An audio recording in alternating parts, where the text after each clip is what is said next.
Hi, I'm Amy from Amazing Materials for You, and today you're going to learn all about how to flip your math class with 4 easy tweaks. Welcome. Are you ready to learn all about flipping your math class to optimize student engagement and learning? I hope you are, because that's what we're going to do. The session guide that I provided includes everything in this presentation, but certainly feel free to stop and take notes as you view the presentation today. So, this is a little bit about me. I create teaching resources and amazing materials for you. In 1987, if you can believe that, I started my teaching journey, and I have taught every age from babies to fifth grade, as well as college and graduate school. I'm the mom of 2 adult daughters, a cute Maltese dog, and 2 precious cats. When I'm not teaching, you can find me traveling, reading, hiking, or singing.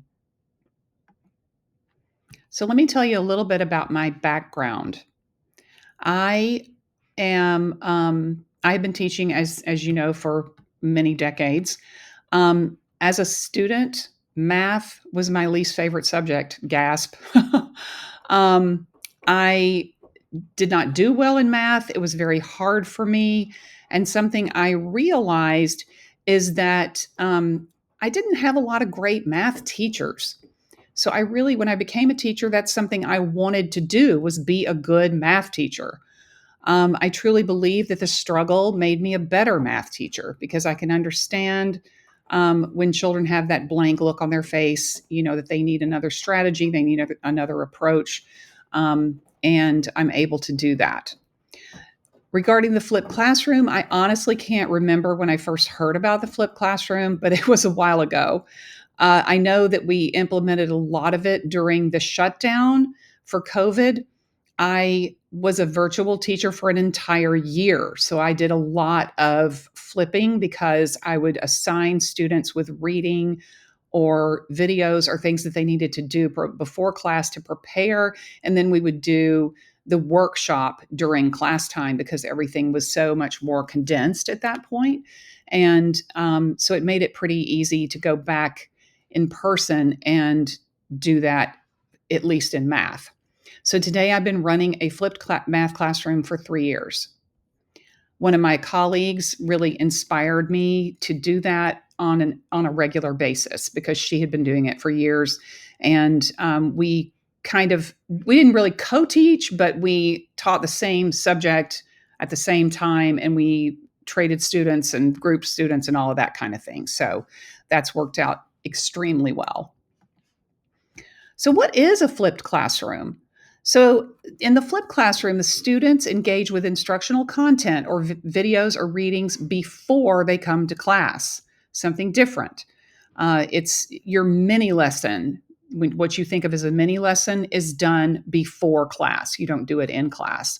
So, class time is dedicated to interactive activities and applying knowledge, and also small group instruction. That's the huge benefit of flipping, is that you can have more small groups, and you can really target your instruction with those students who need the most help. The teacher facilitates and guides student learning rather than being a sage on the stage. So why should you flip your math class?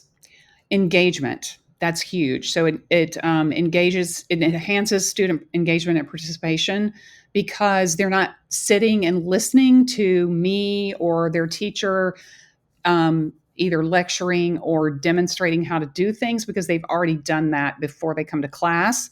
And so they come in ready to go. And so they are ready to get right to work on what they're applying that they learned. Individualization should be the biggest selling point because it really allows for differentiated instruction and personalized support, which is huge. As you know, that all kids need individualized instruction. And if we could do that, how beautiful would our day be if we could just spend the entire time differentiating and individualizing for each student? Then the class time, it maximizes class time for deeper learning activities. Like I said, rather than them sitting or listening, they are able to apply what they've learned. And that's huge, because I know that as a math student myself, I did best when I had time in class to practice what I was learning, and if I could have support from my teacher and get feedback and ask questions. And that's what this does. So here are the 4 easy tweaks in a nutshell, and I'm going to go into each one of these in depth. So the first thing you should do is start small. Don't try to eat the entire elephant. Take one bite at a time, or whatever they say. Flip one unit or several lessons that your students have historically done well in, and that you like. Use existing resources. Don't reinvent the wheel. Pick an existing platform for instruction, and I'm going to get into what's available out there that you might enjoy and that your students will like. Emphasize accountability. Use entrance tickets for accountability in instructional grouping. So before they come to class, if they've viewed a video and they've taken a quiz, you will see those outcomes, and you can even create groups that exact day when they walk in the building. You can already know, okay, I'm going to meet with these 3 groups today, and this group needs a lot of support with this particular strand or this topic or this skill. This group needs something different, etc. And then keep your in-class sessions interactive. So plan lessons and activities that promote collaboration and critical thinking. Huge, extremely important. All right, so we're going to start small. So flip one unit or several lessons in one unit during which your students have historically done well. So choose your topic. Ask yourself these questions. What's my favorite math unit to teach? And historically, what unit do your students enjoy the most or excel in? You could also do the flip. You could do the inverse of that and pick something that's more challenging that your students have traditionally struggled with. Because of that small group instruction time, you'll be able to meet with them more often rather than meeting with your highest group only once or twice a week. You can meet with them 2 or 3 times a week because you've freed up that mini lesson time for small group instruction. Plan out your ideas. I cannot emphasize this enough. Even if you just write ideas on a calendar to start, think about all the concepts and skills that you need to teach, and search for videos and activities for independent work and small group instruction. So what you'll do is you will, take your calendar for September, August, whenever you get started, and look at the end goal, that good old backwards design, and what do your students need to know by the end of unit, and then go backwards and think about, what do I need to teach on each day, and what can I flip? What can I give them a video and an entrance ticket for, and not teach a mini lesson? Maybe do 4 or 5 per unit. And then, of course, reflect. That's super important. After you've done this, you reflect on your workshop and modify your plan as you go. So, my colleague and I who do this, we do this every day. Oh boy, they really did not get that. We're going to have to reteach, and have to modify and push things out as needed, because kids sometimes, what you think is going to happen is not what happens, and every group is different. So even if you have a unit that your students have historically done well in, you might have a new group that just doesn't get it, and you have to spend more time on that. The second is use existing resources. Now, what do I mean by that? I mean that you need to find a digital platform for your instructional delivery that you like. So, here are some options that I know about and would recommend. So, choose an instructional platform. Edpuzzle is what we use. We like Edpuzzle because there are already tons of original videos to use, so we don't have to spend time creating videos. Checkpoints are embedded and include a combination of self-correcting and short answer questions that are easy to grade. However, it is a paid resource. It is 100% worth it to me because it's a huge time saver. So you might not want to start with a paid resource if you're only going to do one unit, or if you're only going to do a few lessons. But if you build up to that level, Edpuzzle is definitely worth looking into. Then there's Khan Academy. Probably familiar with you with Khan Academy. Khan Academy is a great free option. You have the ability to create classes and assign work to your students on there. Like Edpuzzle, there are lessons with checkpoints for accountability. The Khan Academy lessons tend to be a little bit longer in my experience. Edpuzzle, the lessons are um, usually less than 10 minutes. And so from start to finish, they watch, the videos like 5 minutes long, but they have these pauses and checkpoints and questions they have to answer along the way. So it ends up being about 10 minutes. And then you can go with YouTube and Google Forms. Another free option that could work well, but would require much more prep time, would be YouTube instructional videos combined with self correcting Google Form entrance tickets, which you could make yourself with just, maybe 3 questions to kind of gauge where your students are and where they need to be. So you assign your videos and entrance tickets that prepare your students for class each day. So whether you go with available videos from Edpuzzle or Khan Academy, YouTube videos and Google Form entrance tickets, or videos you create yourself, ensure that you have the materials ready to go for each lesson that you plan to flip. So, what about the students who have lots of extracurricular activities, don't have internet or a computer, etc., you ask? Well, I allow them to do their homework at school because it's important. It's not just extra practice or, dare I say, busy work. It's a crucial part of their instructional day. So it's very valuable, and they come to value it because they know if they don't do it, they're going to be a little bit lost. Number 3 is emphasize accountability. So use those entrance tickets for accountability and instructional grouping, as I mentioned before. So you want to make sure that your entrance ticket has the skills that they need to have practiced and possibly mastered by the end of the workshop time, so that that they understand. And you will, because you will be working with them individually and in small groups. And so you'll know who has it and who doesn't, because they demonstrate right away whether they do. Something we do in our small groups is we allow kids to write right on the table with expo markers, which they absolutely love. They think that's really cool and fun. And so highly recommend that. I have been doing that in my teammate here in Virginia was doing that before, but I had a team, not a teammate, but one of the 4th grade teachers that I taught with in Denver also did that. She had them write right on their desks, and they love that. All right, so here is an overview of what your math block would look like. So you gather everyone together for the procedural stuff because they've already done the mini lessons. So you gather them for a quick overview of what to expect that day during your workshop time. Then you have must do's and may do's. So your must do, you explain and identify which activities they must do independently that day, including the instructional video if needed. If they didn't have time to do their homework, you just kind of move on and say, all right, well, you got to do it now. And then you'll be able to get started. Then the may do activities, you explain and identify which activities they may do after they've completed their must do activities.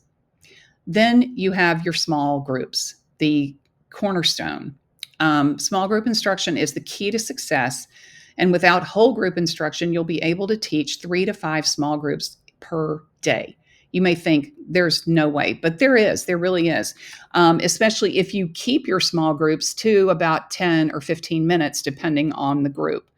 And as you know, if you've been teaching in small groups for many, many years, as I have, you know how much they love that. They love that time with their teacher where they can just ask questions, demonstrate what they know, tell you if they're confused, show you if they're confused.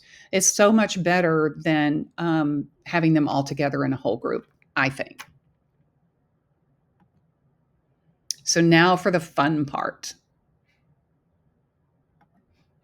Keep it interactive. So plan your lessons and activities that promote collaboration and critical thinking. So very important. So, activity variety keeps engagement high.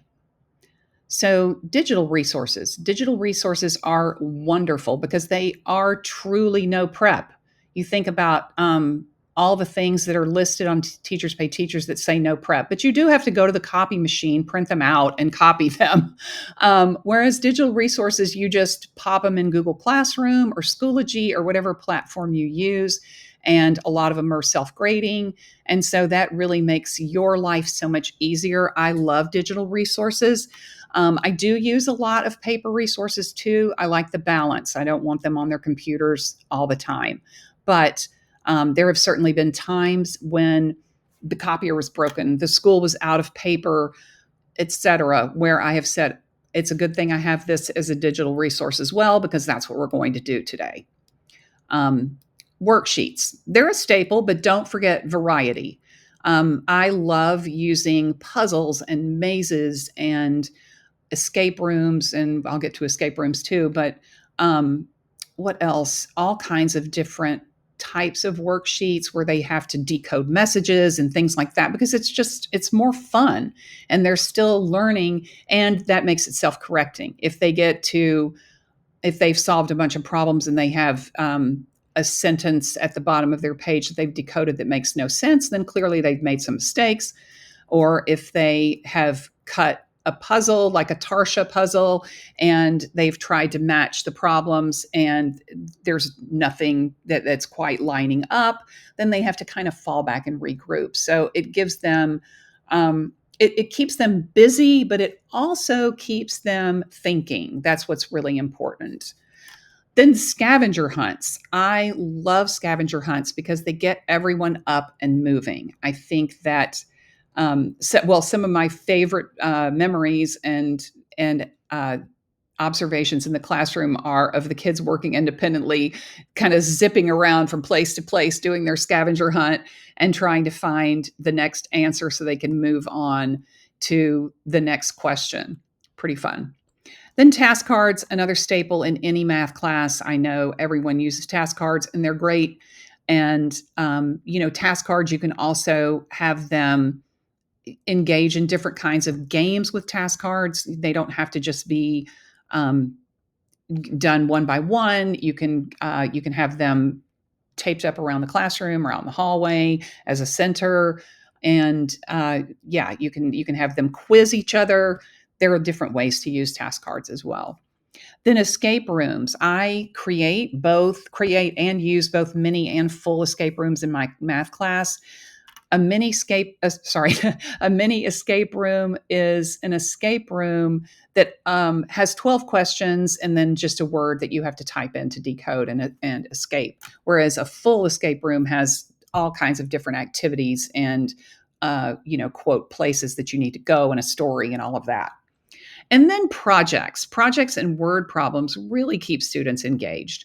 I know that I have a measurement project and a a computation project.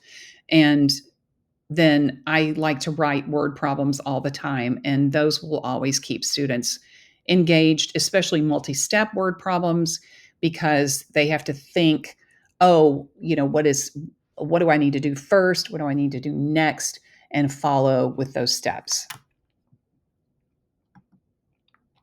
So here are some must-do ideas, like I mentioned. So worksheets, here are decimals and fractions. Here is a choice board. So you can certainly give your kids a choice board and then say, you must do 4 of these, or you must do one every day for the rest of the week, or something like that. And then this is a division page or a multiplication page for them to do. Task cards and just playing cards. I make playing cards for my students, and they're able to play a bunch of different games like war and other games like that. Scavenger hunts. Scavenger hunts are, as you know, self-correcting, and students can get up and moving and around the classroom. And these are rich tasks and word problems. So what do I mean by rich tasks? So in Virginia, the the VDOE, the Virginia Department of Education, has rich tasks on the website, but they're basically just word problems that students have to represent with pictures, words, and numbers. And so these have factor rainbows. One of these is from my fall set, and one is from the winter set. And the students will solve the problem using all of those different ways: pictures, numbers, and words. And then here are some may do ideas. Puzzles and mazes, definitely a staple in my classroom. Students love doing the puzzles, figuring out, and again, self correcting. So it's no grading for you. You just print them out and put them in a center, and students can do the work and they can solve the problems. One thing that I do usually with the puzzles, especially if it's computation, is I keep the actual puzzle pieces and have them solve the problems first, so that they aren't just matching the pieces, because they might do that. They can do that. um, then escape rooms, I already talked about. I love to do those as a may do or a must do, but they work really well. These digital mini escape rooms work really well as a may do, because they don't take that long to complete. You don't have to have a partner or work in a group or anything like that. Then digital and print games, um, everything from dice games, file folder games, and then different kinds of games that they can play on the computer that are, again, no prep and easy for you to assign, and you don't have to grade them. And then don't rule out color by code. A lot of kids really love color by code, and there is such a great variety of color by code resources out there, and they are, again, or should be, self-correcting, because they will see if the colors are correct and all of that. All right, so there's also the option of doing it yourself. That's always an option. And so I personally love pre-made templates, and have found a treasure trove of options created by these different people: Jillian Fernandez, Lisa Anundson, Tabitha Caro, and Lindsay Bowden. And I've used their templates to create a lot of my interactive resources. There are also a lot of outstanding clip artists who create color by code templates, and you can often find those for free or on sale, and you can make your own. So whether you choose a DIY route, or purchase a variety of pre-made, ready to use resources, I would love to hear an update from you. You can just email me at amazingmaterialsforyou@gmail.com. Again, I'd love to hear from you. Now, here are some tips for success. Communication, so important. Communicate the benefits and purpose of the flip model to families and students. And I didn't put this on here, but also probably your administrator, because they may be confused. If they've heard about it, they may think, oh, that's just for middle school and high school. So you can talk about the benefits for doing it with elementary students. Flexibility. Be open and flexible about adjusting lessons and strategies. Make sure that you are, this jumps to number 4, reflecting. Collaboration. If you have a teammate who's willing to give the flip model a chance, work together. Many hands make for light work. You can work together and figure out what you want to try to flip, the resources that you could pull together that you already have, what you need to look for, all of those things, and make your calendar. Then reflect. Make time to reflect on what is going well and what needs work as often as possible. I know that it may not be realistic to reflect every single day, but even if you just write something down, this was great, or on your calendar, your planning calendar, you can do that. So, in closing, think about these questions, and you can certainly, again, you can email me if you'd like. What challenges do you anticipate in flipping your classroom? How might you address student resistance to this model? There might be students, and there definitely will be students who say, I don't have time to do that at home. I can't. And your answer to that is, okay, then you do it when you come to school to get ready for the work that we're doing during the workshop. And then what topics in your math curriculum are best suited for flipping? So important to think about that and to address that. So thank you so much for coming. I hope you found some valuable information that you can use. Here is the slide for you to follow me on Facebook, Instagram, Pinterest, Teachers Pay Teachers, TikTok, YouTube, wherever you feel like you would like to follow me and get to know me better. And then here, if you have any questions, here's my email address again. And here's my website if you want to explore that further. And you can see the different topics that I've written about. And I do have a blog post about this.